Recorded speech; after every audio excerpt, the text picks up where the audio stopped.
Hello, this is Tommy again from Realty Executives, and I'm here to talk about the second installment of the Reco Information Guide.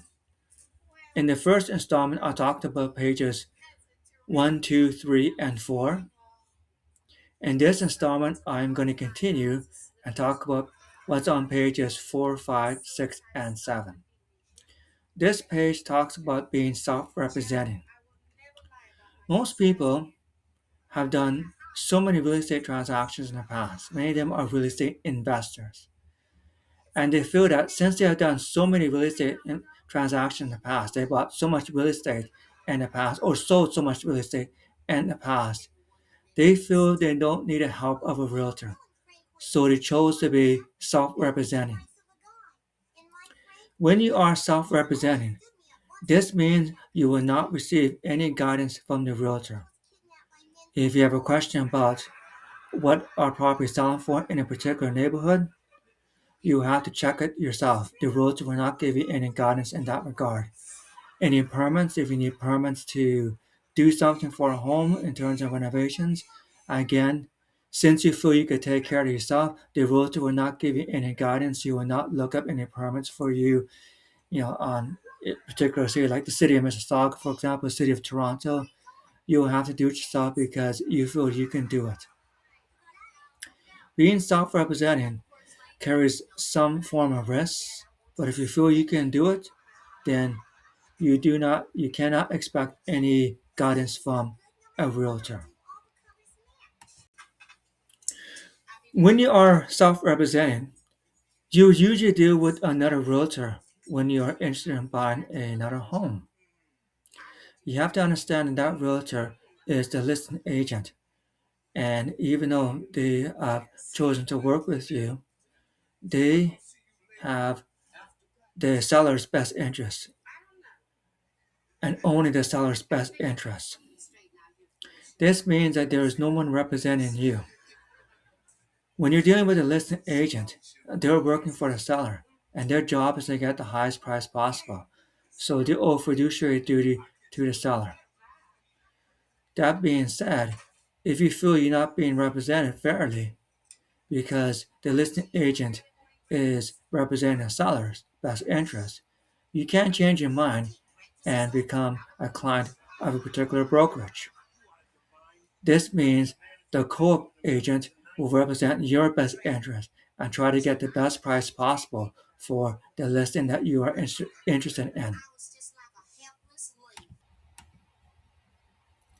When signing an agreement called a representation agreement, it basically means you want to work with that brokerage and only that brokerage. This means that you're going to be working exclusively with that brokerage and no other brokerage. Now, when you are a buyer, it is called a buyer representation agreement. If you are a seller, it is called a seller representation agreement or a listing agreement. It is the agent's job, the real estate agent's job, to clearly go over the agreement with you, clearly reading every clause and making sure that you understand all the clauses. Now, the types of things that you look for in a representation agreement are who was representing you. If you are working with a firm, which is what we are a designated representation firm, then it's going to clearly identify who you're going to be working with. In terms of the scope, it's going to clearly indicate what you're looking for in a home.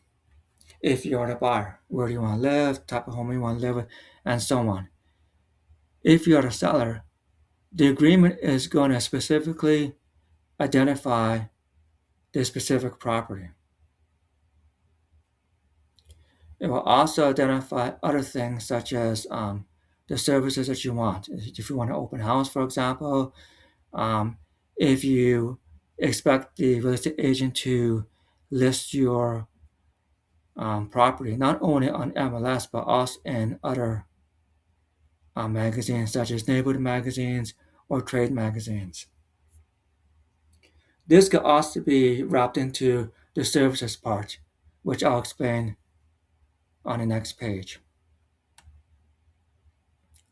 There are two types of representation in Ontario. The broker's representation basically means that the brokerage and all of its agents represent you. We are a designated representation firm. So Realty Executives basically is a designated representation firm, which basically means a specific agent or group of agents, if you work in a team, represents you on your behalf.